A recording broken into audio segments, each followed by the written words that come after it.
Hello students, welcome to Educational Era. This is a video for integers, means you will get to know about integers.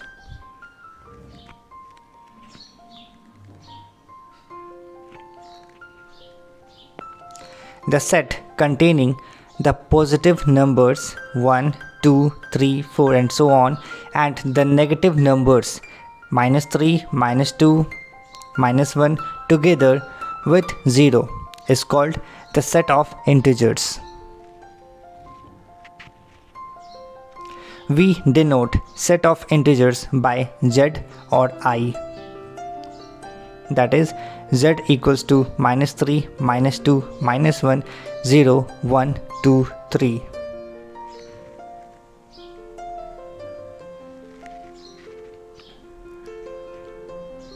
Note: the set of negative numbers along with the set of whole numbers is known as integers.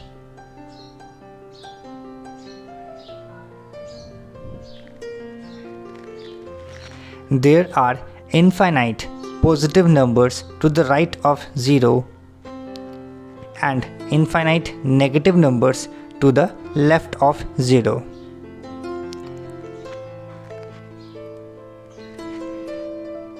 The whole number 0 is neither a positive integer nor a negative integer.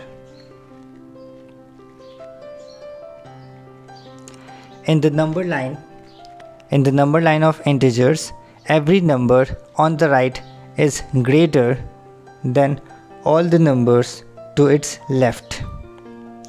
That's all for today. Thank you so much for watching.